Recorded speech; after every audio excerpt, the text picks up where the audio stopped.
नमस्कार, Chanakya IAS academy के daily current affair session में आपका स्वागत है। आज है 30 नवंबर और 30 नवंबर से जितने भी महत्वपूर्ण प्रश्न बनते हैं हम उन पर चर्चा करेंगे। हमारा आज का पहला प्रश्न है, हाल ही में भारत की सबसे बड़ी सर्कुलर रेलवे किस स्थान पर बनाने का प्रस्ताव रखा गया है? नई दिल्ली, बेंगलुरु, जम्मू कश्मीर या फिर चेन्नई?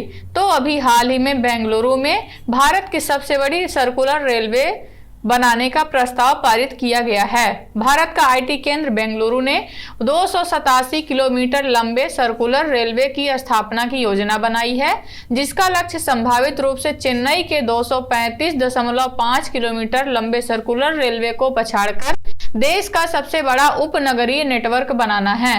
संक्षेप में सर्कुलर रेलवे को पेरिफेरल रिंग रोड के रेलवे संस्करण के रूप में देखा जा सकता है।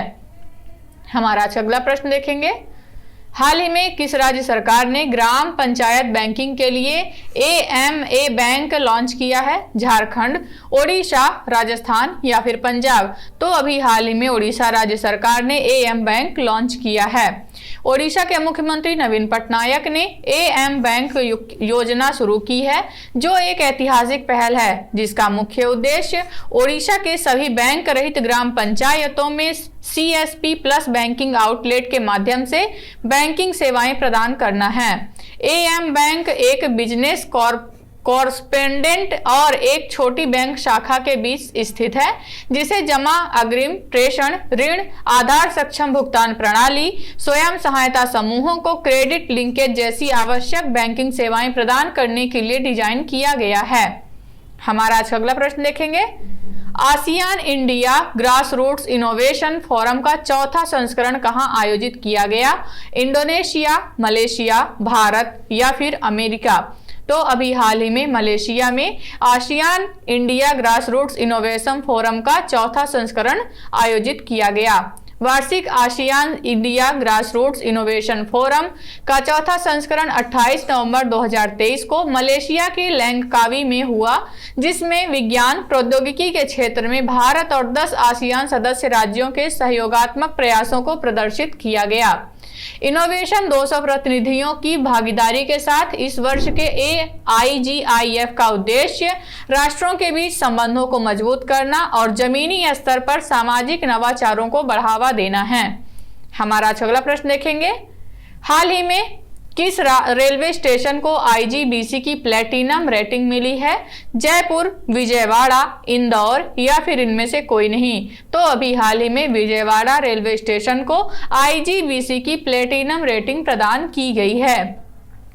विजयवाड़ा रेलवे स्टेशन को पर्यावरणीय स्थिरता और पर्यावरण अनुकूल प्रथाओं के प्रति अपनी प्रतिबद्धता के लिए भारतीय ग्रीन बिल्डिंग काउंसिल द्वारा प्रतिष्ठित प्लेटिनम रेटिंग से सम्मानित किया गया है। यह IGBC द्वारा दी जाने वाली सर्वोच्च मान्यता है, जो भारत में एक अग्रणी प्रमाणन संस्था है, जो पर्यावरणीय रूप से जिम्मेदार निर्माण को बढ़ावा देती है। स्टेशन की पिछली स्वर्ण रेटिंग, जो 2019 में हासिल की गई थी, को प्लेटिनम में अपग्रेड कर दिया गया है, जो पर्यावरणीय प्रदर्शन के विभिन्न पहलुओं में किए गए महत्वपूर्ण सुधारों को दर्शाता है। हमारा अगला प्रश्न देखेंगे, वित्त वर्ष 2024 की दूसरी तिमाही में महिला श्रम बल की भागीदारी में कितने प्रतिशत की वृद्धि हुई है? 20%, 24%, 28% या फिर 36%? तो अभी हाल ही में आई रिपोर्ट के अनुसार वित्त वर्ष 2024 की दूसरी तिमाही में महिला श्रम बल की भागीदारी में 24% की वृद्धि देखी गई है। वित्त वर्ष 2024 की दूसरी तिमाही में महिलाओं की श्रम शक्ति भागीदारी में ऐतिहासिक वृद्धि देखी गई, जो 24% के सर्वकालिक उच्च स्तर पर पहुंच गई है। महिला श्रम बल भागीदारी दर में यह महत्वपूर्ण उछाल महिलाओं के दीर्घकालिक सामाजिक, आर्थिक और राजनीतिक विकास के उद्देश्य से की गई नीतिगत पहलों से महिला सशक्तिकरण सुनिश्चित करने के सरकार के निर्णायक कार्यक्रम का परिणाम है। हमारा अगला प्रश्न देखेंगे, हाल ही में समलैंगिक विवाह को पंजीकृत करने वाला पहला दक्षिण एशियाई राष्ट्र कौन बना है? भारत, नेपाल, मलेशिया या फिर इनमें से कोई नहीं? तो अभी हाल ही में नेपाल ने समलैंगिक विवाह को पंजीकृत करने वाला दक्षिण एशियाई राष्ट्र बना है। पहले समलैंगिक विवाह के औपचारिक पंजीकरण के माध्यम से LGBTQ+ समुदाय के अधिकारों को मान्यता और पुष्टि प्रदान करते हुए नेपाल समलैंगिक विवाह को पंजीकृत करने वाला पहला दक्षिण एशियाई राष्ट्र बन गया है। यह आयोजन तीसरे लिंग समुदाय की मान्यता और मान्यता के लिए एक मिसाल कायम करता है, जो उन अन्य लोगों के लिए आशा और प्रोत्साहन प्रदान करता है जो अपनी पहचान और अधिकारों के बिना रह रहे हैं। हमारा आज का अगला प्रश्न देखेंगे। हाल ही में किसने UNHCR नॉनसेंस शरणार्थी पुरस्कार जीता है? अब्दुल्लाही मायर, एलिजाबेथ मोरेनो, शाहिदा बिन या फिर अब्दुल्ला हबीब? तो अभी हाल ही में अब्दुल्लाही मायर ने UNHCR नॉनसेंस शरणार्थी पुरस्कार जीता है। सोमाली शरणार्थी अब्दुल्लाही मीरे को विस्थापित बच्चों के लिए शिक्षा के अधिकार की वकालत करने वाले उनके काम के लिए 2023 UNHCR नॉनसेंस शरणार्थी पुरस्कार वैश्विक पुरस्कार विजेता नामित किया गया है। UNHCR नॉनसेंस शरणार्थी पुरस्कार की स्थापना 1954 में नॉर्वेजियन वैज्ञानिक, ध्रुवीय खोजकर्ता, राजनयिक और राष्ट्र संघ के शरणार्थियों के पहले उच्चायुक्त फ्रिडजॉफ नानसेन की विरासत का सम्मान करने के लिए की गई थी। यह पुरस्कार शरणार्थियों की उत्कृष्ट सेवा के लिए किसी व्यक्ति या संगठन को प्रतिवर्ष प्रदान किया जाता है। हमारा अगला प्रश्न देखेंगे।